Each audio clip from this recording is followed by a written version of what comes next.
Si tenían que ajustarle las cuentas a alguien, era secuestrado, llevado allí y ejecutado. La autopista que separaba ambos estados albergaba un universo ilegal muy peligroso al amparo de los altos árboles, lleno de cadáveres a poca profundidad, casi tras cada matorral. Cuando los enterraban, y no eran simplemente abandonados entre la maleza. Buford el Toro reunió a un pequeño grupo de policías quienes eran dignos de su confianza y parecían no estar bajo los sobornos y la influencia de la mafia.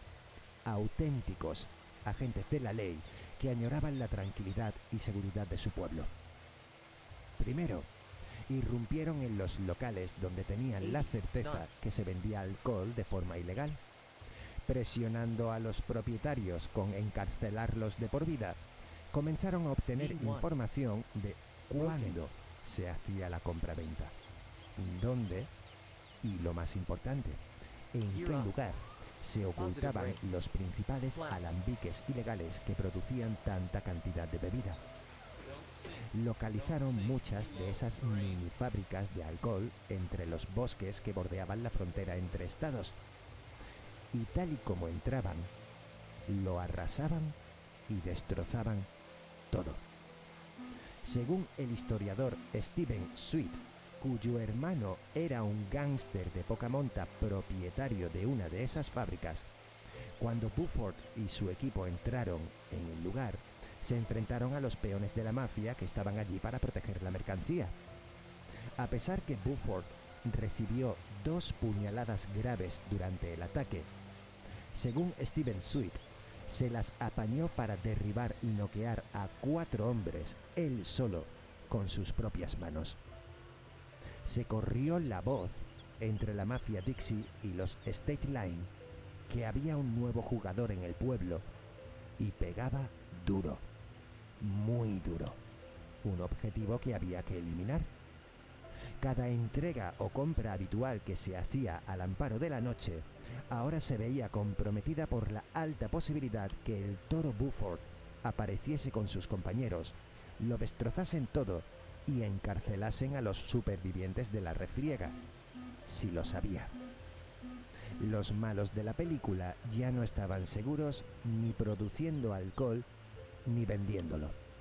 El avispero había sido agitado de una patada y las consecuencias serían trágicas.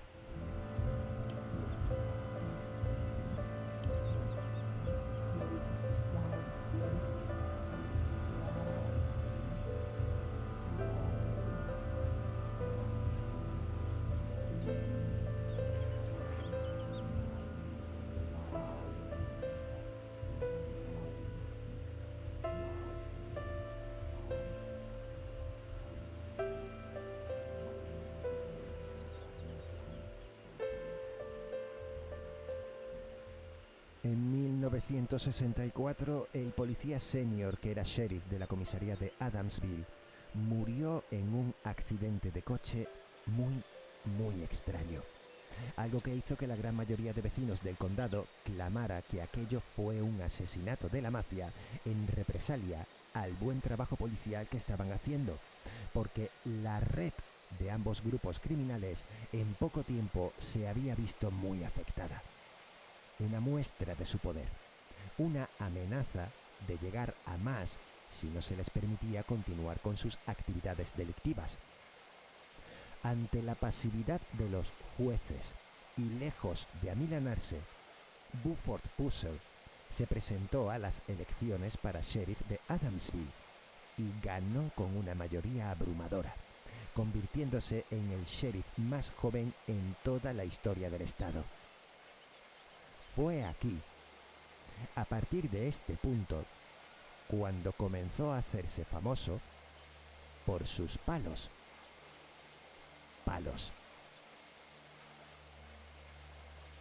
El Toro Buford cortó y talló varios gruesos palos de dura madera para usarlos como arma principal, como bates de béisbol, pero mucho más anchos y grandes, adecuados para las manos y la fuerza de aquel hombre de 2 metros de altura y más de 110 kilos.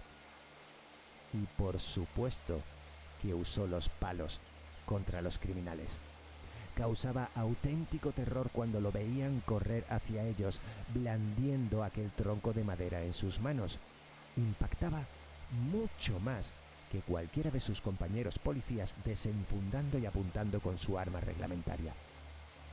Su trabajo comenzó a hacerse notar en otros condados y sus hazañas eran contadas en la prensa y la televisión. La gente lo aclamaba como héroe. En 1966, tan solo 2 años tras ganar el puesto de sheriff, Buford había recibido más de 8 puñaladas y 3 disparos en las reyertas contra el contrabando de droga y alcohol. Es más, 4 sicarios, 4 asesinos fueron enviados a por él de forma individual y los mató a los 4. Parecía que ni los 2 grupos principales de la mafia, buscando el mismo objetivo, eran capaces de conseguirlo. Spoilers. Buford era indestructible, un hombre decidido, disciplinado y con principios, dispuesto a hacer cumplir la ley y conseguir que sus vecinos durmiesen tranquilos, costara lo que costase.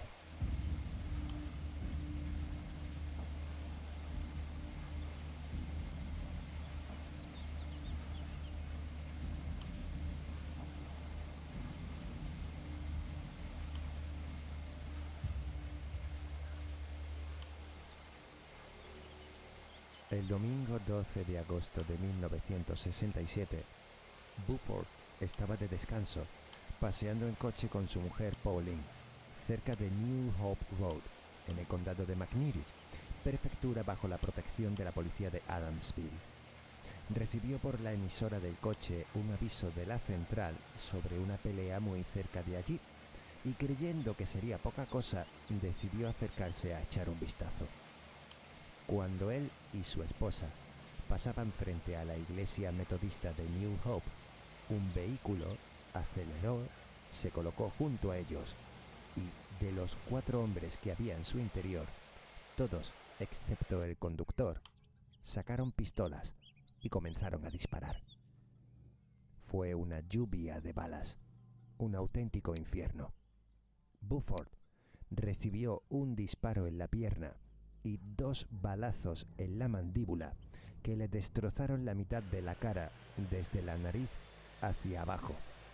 Su mujer Pauline recibió más impactos y murió en el acto.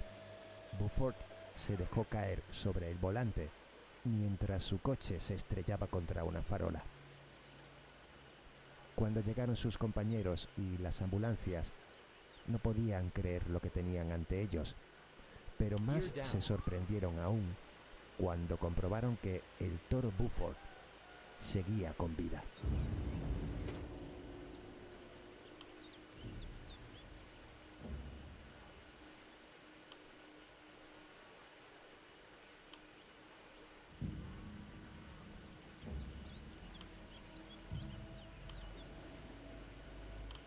En el hospital tuvieron que obrar verdaderos milagros durante las primeras 48 horas para mantenerlo con vida e intentar una reconstrucción facial. Y lo consiguieron. A pesar de ello y por las fracturas, tuvieron que escayolar su cara desde los ojos hacia abajo, como una máscara de Halloween inacabada. Debería permanecer ingresado durante meses y a través del pequeño agujero que tenía en la boca, seguir una dieta estricta de purés y líquidos, ya que le resultaría imposible masticar. Y a pesar de estar en esas condiciones, tener la cara destrozada y el impacto en la pierna, a los 18 días el toro se levantó y por gestos hizo entender a los médicos que ya no quería quedarse más en el hospital, que debía salir de allí y hacer su trabajo, es decir, vengar a su mujer. En cuanto salió de allí, informó a los jueces y a la fiscalía de quiénes eran los 4 hombres que iban en el coche y aseguró que lo hicieron bajo las órdenes de Kirsky McCord Jr., el líder de la mafia Dixie, quien le había amenazado de muerte en varias ocasiones y de quien había recibido varios intentos de asesinato que fueron repelidos. Resultó que Kirsky McCord Jr. era más poderoso e influyente de lo que aparentaba, y sus contactos con la Judicatura Superior hicieron que todos los intentos de encarcelarlo fuesen desestimados. De forma extraoficial, es decir, fuera de su horario de trabajo y sin uniforme, vestido con sus clásicos pantalones de pana y camisa a cuadros, durante los siguientes 3 años, Buford buscó, encontró y asesinó a golpes de palo a los 4 sicarios que balearon su coche y mataron a su esposa. Además, otros 3 asesinos fueron enviados contra él de nuevo en 3 ocasiones distintas y los mató con su revólver. Siguió ejerciendo como sheriff y luchando contra ambas mafias hasta 1972, donde decidió no presentarse a las nuevas elecciones y cedió el puesto a un nuevo candidato. Él volvió a su puesto de policía y a seguir haciendo lo suyo: destruir a los Dixie y a los State Line.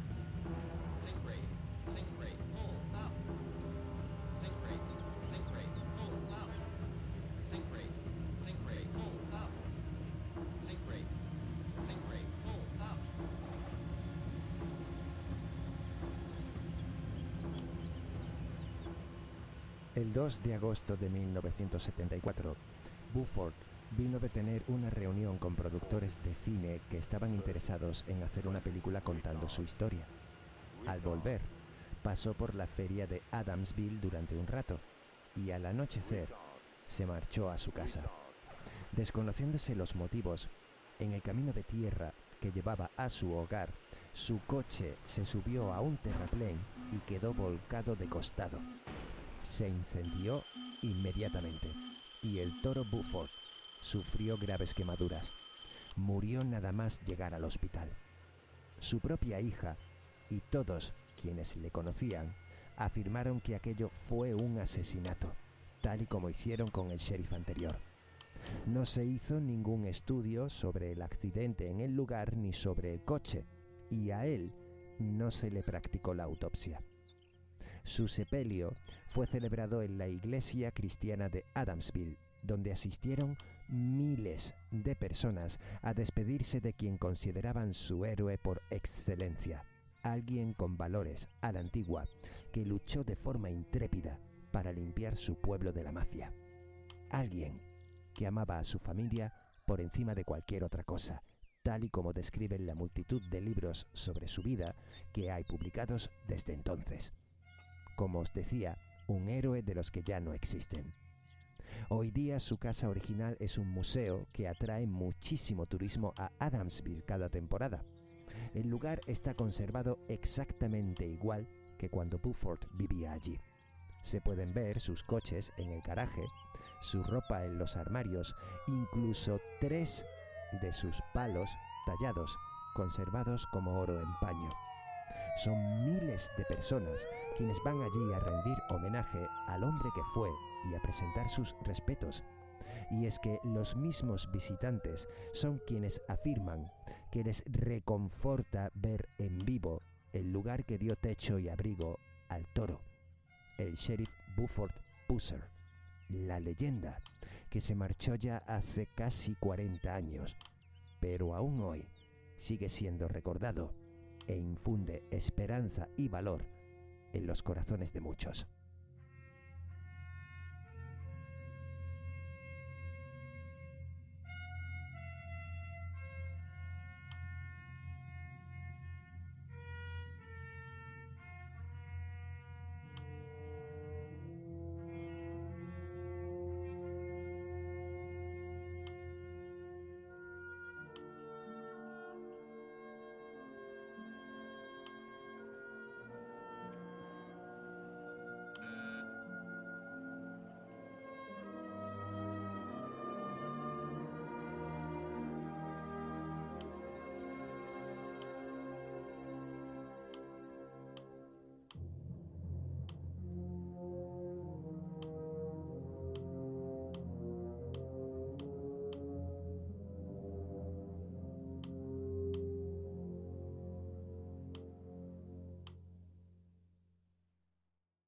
Amada feligresía,